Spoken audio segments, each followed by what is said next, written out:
এই বাসে গেলে শিলিগুড়ি সকাল সকাল পৌঁছে যাবেন, আর সেখান থেকে কিন্তু সকাল সকাল আপনার ডেস্টিনেশনে আপনি পৌঁছাতে পারবেন। ভালোই লাগছে, যাচ্ছি আবার অনেকদিন পর সিকিম গুরুদম্বার লেক যাওয়ার জন্য স্পেশালি এইবার যাচ্ছি আমি। এই হচ্ছে চা আর এই হচ্ছে তিস্তা নদী।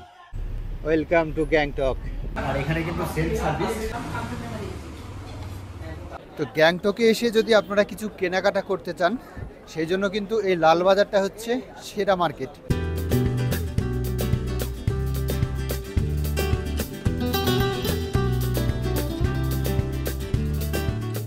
দক্ষিণবঙ্গে শুরু হয়ে গেছে তাপর প্রবাহ। বাঙালির মন এখন পাহাড় পাহাড়। গরমের হাত থেকে কয়েকদিন রেহাই পেতে অনেকেই প্ল্যান করছে পাহাড়ে যাবার। প্রত্যেকটা বাঙালির স্বপ্নের জায়গা নর্থ সিকিম। আমিও গরমের শুরুতেই বেরিয়ে পড়েছিলাম নর্থ সিকিম ঘুরতে, আর সেখান থেকে আপনাদের জন্য সংগ্রহ করেছি বেশ কিছু তথ্য। সেগুলোই তুলে ধরবো আজকের এই ভিডিওর মাধ্যমে। তাই নর্থ সিকিম যাওয়ার পরিকল্পনা থাকলে অবশ্যই ভিডিওটা শেষ পর্যন্ত দেখবেন। প্রচণ্ড গরম, মানে আজকে 26শে মার্চ, দক্ষিণবঙ্গে কিন্তু গরম শুরু। এই যে মোটামুটি 32 চলছে এখন টেম্পারেচার দক্ষিণবঙ্গে। হঠাৎ করে প্ল্যান হয়ে গেল নর্থ সিকিমের, তাই বেরিয়ে পড়ছি নর্থ সিকিমের উদ্দেশ্যে। এখন টাইম হলো বিকেল 4:30। আমার বাস রয়েছে বহরমপুর থেকে রাত্রি 10টায়। নর্থ সিকিমের ট্যুর নিয়ে সমস্ত কিছু আপডেট আপনাদের দিতে থাকবো। তো চলুন বেরিয়ে পড়ি। বহরমপুর থেকে শিলিগুড়ি যাবার বাস ছাড়বে রাত্রি 10টায়। বিকেল বিকেল রওনা দিলাম বহরমপুরের উদ্দেশ্যে। এই হচ্ছে আমতলা ঘাট। এই পারটা নদিয়া, ওই পারটা হচ্ছে মুর্শিদাবাদ। এই নদীটা হচ্ছে জলঙ্গি নদী। বর্ষার সময় কিন্তু এই নদীতে প্রচুর জল থাকে, নৌকাতে পারাপার করতে হয়। আর এখন এই সময় কিন্তু একদম জল কম, এর উপর দিয়ে এখন যাতায়াত হয়। এখান দিয়ে 4 চাকা গাড়িও পার হয়ে যায়। আর এখন এই যে নদীতে অল্পই জল। এই হচ্ছে আমতলা বাজার। এখান থেকে বাস বা টেকার ধরবো। জায়গা আছে? টাইম 5:27। টাইম বিকেল 5:30। আর আমতলা থেকে একটা ট্রেকারে উঠলাম। এই ট্রেকারে করে যাব এখন বহরমপুর। আমতলা থেকে বহরমপুরের দূরত্ব 35 কিলোমিটার। 1 ঘন্টা 10 মিনিট মতো সময় লাগে এই আমতলা থেকে বহরমপুর পৌঁছাতে।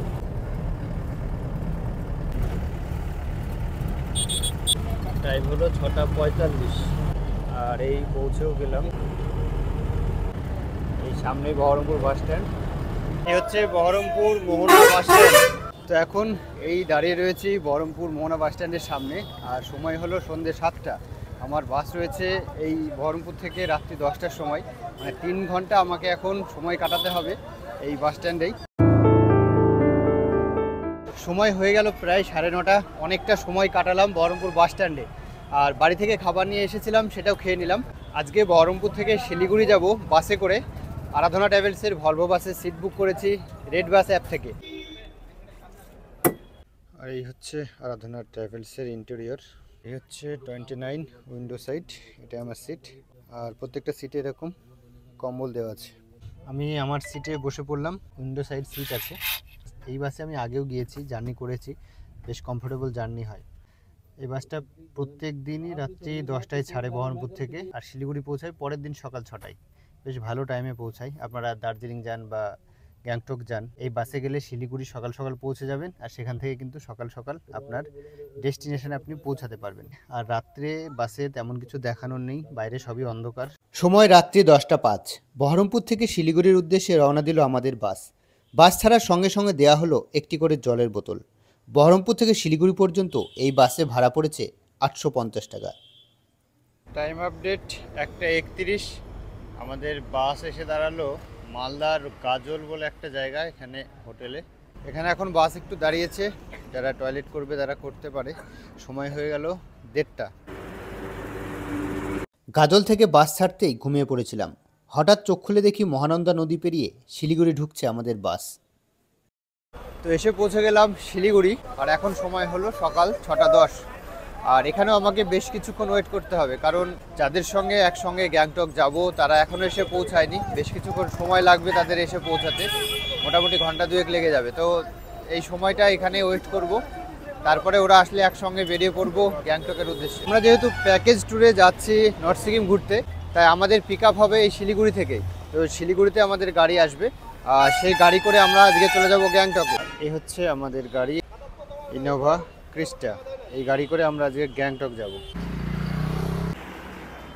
লাগেজ তোলা হচ্ছে আর এই যে সব চলে এসছে, সুব্রত, সীমান্ত, বিপ্লব দা। ভালোই লাগছে, যাচ্ছি আবার অনেকদিন পর সিকিম গুরুদম্বার লেক যাওয়ার জন্য স্পেশালি মানে এইবার যাচ্ছি আমি গুরুদম্বার লেক যাবো, একদম যাওয়া হয়নি আগে।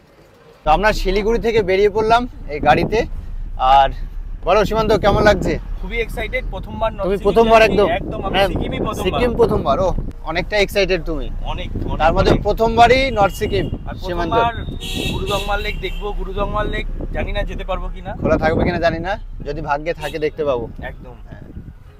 বিপ্লব দা, কেমন লাগছে বলো? আমার এটা নিয়ে second time Sikkim, north Sikkim first time.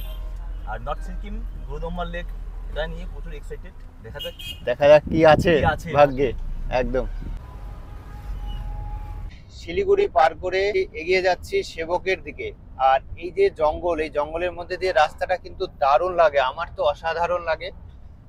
আর এই রাস্তাটা আশা করি আপনাদেরও ভালো লাগে। সামনেই সেবক কালী মন্দির পার করে আমরা যাব।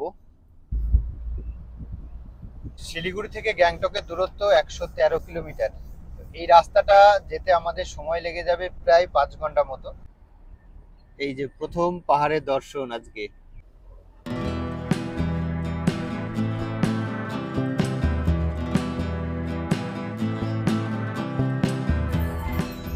এই হচ্ছে তিস্তা নদী, এই হচ্ছে সিকিমের রেল ব্রিজ। কাজ চলছে খুব দ্রুত গতিতে।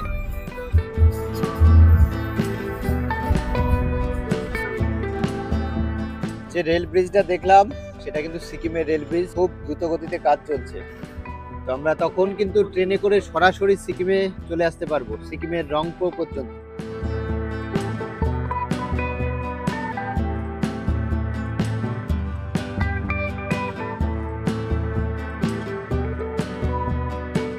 Welcome to Kalimpong. ডান দিকের রাস্তাটা অনেকটাই লং জার্নি, প্রায় 5 ঘন্টার জার্নি। তার মাঝে একটু তো হল্ট দিতেই হবে।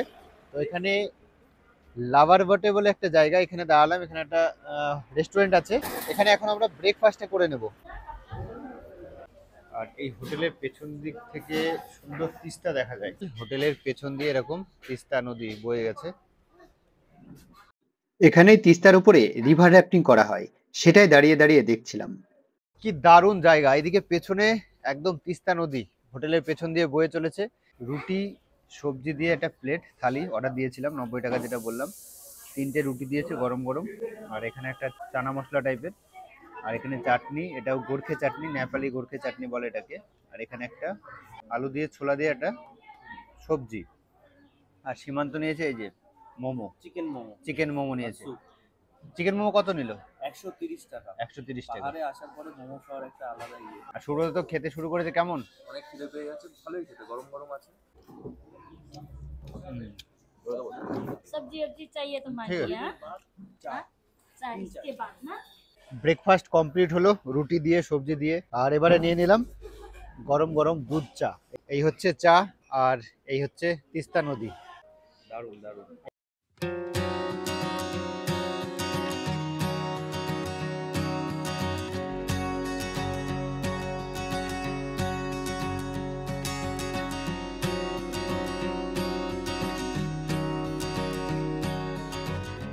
তো রংপো ক্রস করে আমরা ফাইনালি প্রবেশ করলাম সিকিমে। আর এখন রয়েছি সিকিম রাজ্যের মধ্যেই। আর এই রংপো থেকে গ্যাংটকের দূরত্ব 38 কিলোমিটার, মানে আমরা কিন্তু কাছাকাছি চলে এসেছি গ্যাংটকের। আর কিছুক্ষণের মধ্যে আমরা গ্যাংটক প্রবেশ করব। আর দারুণ সুন্দর একটা জার্নি হচ্ছে।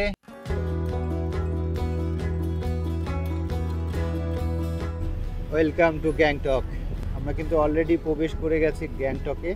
এবার কিন্তু মেনলি গ্যাংটক আসা নর্থ সিকিম ঘোরার জন্য। গ্যাংটকে এখন তেমন ঠান্ডা নেই। আর এই ডান দিকে এমজি মার্গ। আর আমরা উঠে যাচ্ছি এই রাস্তা দিয়ে। সামনে আমাদের হোটেল। আর এই হচ্ছে হোটেল জি। ফাইনালি এসে পৌঁছে গেলাম গ্যাংটকে। সময় হলো 1:45। শিলিগুড়ি থেকে মোটামুটি 4.5 ঘন্টা সময় লাগলো আমাদের গ্যাংটকে এসে পৌঁছাতে। আর আমি প্রথমেই বলেছিলাম আমরা যে প্যাকেজ ট্যুরে আসছি এটা 4 রাত্রি 5 দিনের ট্যুর। শিলিগুড়ি থেকে আজকের ট্যুরটা শুরু করলাম। শিলিগুড়ি থেকে আমরা যে গাড়িতে আসলাম এই গাড়ির ভাড়াটা কিন্তু প্যাকেজের মধ্যেই থাকছে। আর আমরা এসে উঠলাম এখন হোটেল জিয়ে, এখন দাঁড়িয়ে রয়েছি হোটেল জিয়ের সামনে। এই পেছনে এটাই হোটেল জি, গ্যাংটকের এই হোটেলে আজকে থাকবো। আর এই হোটেলটাও কিন্তু আমাদের প্যাকেজের মধ্যেই থাকছে, হোটেল, গাড়ি ভাড়া এবং খাওয়া দাওয়া সব কিছু থাকছে প্যাকেজের মধ্যে। ট্যুর কিংডমের মাধ্যমে আমরা এই ট্যুরটা করছি। আমি নিচে ফোন নাম্বার দিয়ে দিচ্ছি, আপনারাও কিন্তু যোগাযোগ করতে পারেন। তো আজকে আমাদের প্রথম দিন, এখন হোটেলে চেক ইন করবো, তারপরে দুপুরে লাঞ্চ করব, আর তারপরে এমজি মার্গটা বিকেলবেলা ঘুরবো, সব কিছু আপনাদের দেখাবো। তো এই হচ্ছে আমাদের হোটেল, হোটেল জি, ZI, হোটেল ZI বা হোটেল জি বলতে পারেন। আর এরকম রয়েছে সিঁড়ি। এই হচ্ছে হোটেলের রিসেপশন, এখানে আমাদের চেকিং প্রসেস চলছে অলরেডি। আমি এসেছিলাম এর আগের বার যখন গ্যাংটকে, তখনও কিন্তু এই হোটেলেই ছিলাম। চেক ইন হয়ে যাক, তারপরে রুমটা আপনাদেরকে দেখাচ্ছি। আর এই হচ্ছে হোটেলের ডাইনিং প্লেস। এই হচ্ছে 301 নম্বর রুম গ্যাংটকের জি হোটেলের। এই রুমেই আজকে আমরা থাকবো 4 জন। যদিও বেডটা রয়েছে 3 জন থাকার মতো, সেজন্য বললো একটা ম্যাট্রেস দেবে, সে ম্যাট্রেসে 1 জন থাকা যাবে। আর এখানে দিয়েছে এই যে টাওয়াল দেওয়া আছে, আর বেডটা কিন্তু বেশ সুন্দর। এদিকে রয়েছে 2টো সোফা আর একটা টি টেবিল রয়েছে ঠিক জানালার পাশে। এখানে কিন্তু এখান দিয়ে ভালো একটা ভিউ পাওয়া যায়, কাঞ্চনজঙ্ঘাটা এদিকেই দেখা যায়। আজকে যেহেতু ফগি ওয়েদার, কিছু দেখা যাচ্ছে না। আর এদিকটা রয়েছে ইলেকট্রিক কেটলি, জলের বোতল, চায়ের কিট রয়েছে, এদিকে একটা ডাস্টবিন, এদিকে রয়েছে টিভি, আর এখানে রয়েছে ড্রেসিং টেবিল, আর এদিকে একটা ছোট আলমারি রয়েছে। টয়লেটটা একটু দেখিয়ে দিই। এই হচ্ছে টয়লেট, নিট অ্যান্ড ক্লিন রয়েছে। গিজার তো অবশ্যই থাকবে, এদিকে গিজার রয়েছে। আর এখানে বেসিন, আয়না, বেশ পরিষ্কার আছে। আর টয়লেট ইউজ করার জন্য এখানে 2টো স্লিপার দেওয়া আছে। এই রুমে যে বেড রয়েছে তাতে 2 জন থেকে 3 জন থাকা যায় বেশ ভালোভাবেই। তবে আমরা যেহেতু 4 জন আছি, আমাদেরকে বলছিল 2টো রুম নিতে, আমরা সেটা নিইনি। আমরা বললাম একটা রুমেই থাকবো, একটা ম্যাট্রেস দিয়ে দিতে, মানে একসঙ্গে থাকলে আনন্দটা অনেকটাই বেশি হবে। সেই জন্য এই রুমে আমরা আজকে 4 জন থাকবো। অনেকটা জার্নি করে আসলাম, মনে হচ্ছে এবার একটু শুয়ে পড়ি, বেশ ক্লান্ত লাগছে। আর এখানে ঠান্ডা কিন্তু তেমন বেশি নেই। আর এখন তাপমাত্রা এই যে 22 ডিগ্রি চলছে দুপুরবেলা, রাত্রিরে একটু কমবে যদিও তাপমাত্রা। A few moments later. তো স্নান টান করে একদম রেডি, এবার লাঞ্চটা করতে হবে। তো চলুন লাঞ্চের টেবিলে যাই, আর আজকে লাঞ্চে কি আছে সেটা দেখি। লাঞ্চ করে আবার একটু রেস্ট নিতে হবে, তারপরে আমরা বেরিয়ে পড়বো এমজি মার্গে। তো লাঞ্চে আসলাম, আর এখানে কিন্তু সেলফ সার্ভিস নিজেই নিতে হবে।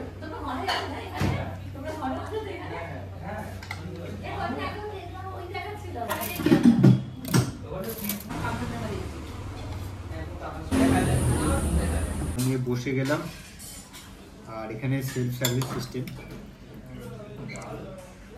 রয়েছে, সঙ্গে মাছ। এই যে, তো চলুন খাওয়া দাওয়াটা শুরু করি, অনেকটা দেরি হয়ে গেল যদিও। আর এদিকে রয়েছে, এই হচ্ছে মাছের সাইজ, রুই মাছ। কেমন লাগে খাওয়া দাওয়া? কেমন? খিদে পেটে আরো বেশি ভালো লাগে। হ্যাঁ, প্রথম থেকে বেশি। একদম বাঙালি খাবার দাবার। বিকেল 4টে বেজে গেছে, খিদে পেট, সবকিছু খাবার দাবার ঠিকঠাকই আছে, ভালোই লাগছে বেশ। খাবার দাবার সবকিছুই ঠিকঠাক, সবটাই হচ্ছে বাঙালি খাবার, একদম বাঙালি খাবার দাবার। তবে এখানে সিস্টেমটা হচ্ছে বুফে সিস্টেম, আপনাদের নিজেই নিয়ে বসতে হবে খেতে, ভালো বেশ, রান্নাবান্না ঠিকঠাক। খাওয়া দাওয়ার পরে একটু রেস্ট নিতেই রুমে চলে আসলো কফি আর ইভিনিং স্ন্যাক্স।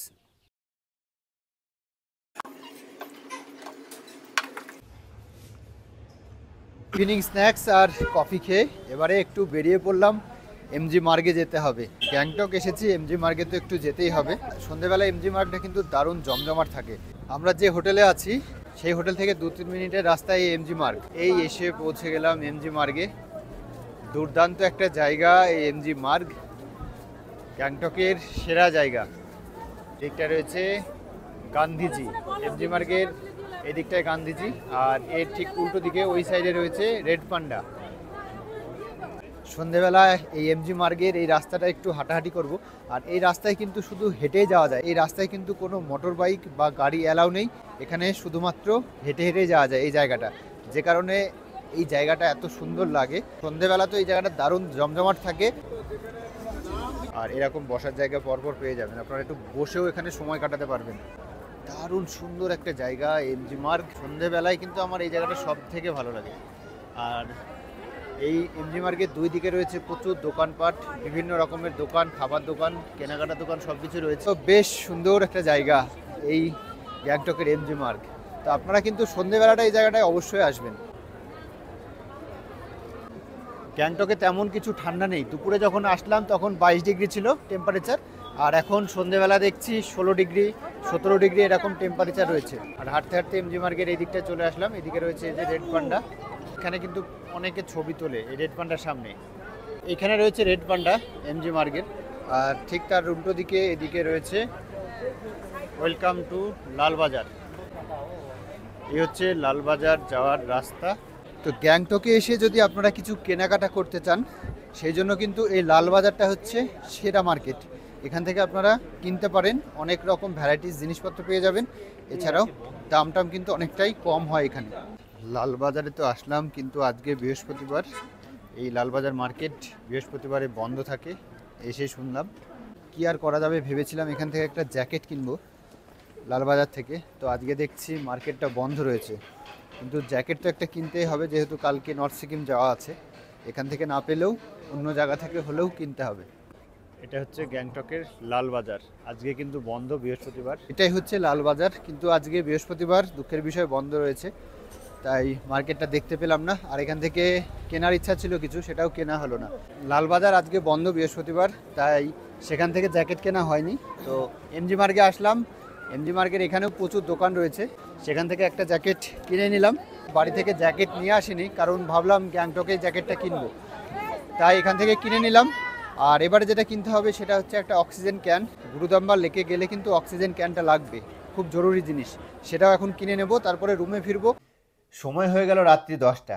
এমজি মার্গে ঘোরাঘুরি করলাম, কিছু কেনাকাটা করলাম, করে চলে আসলাম রুমে। আর এখন খাবার দিয়ে গেল রুমে, আমরা রুমে অর্ডার দিয়েছিলাম।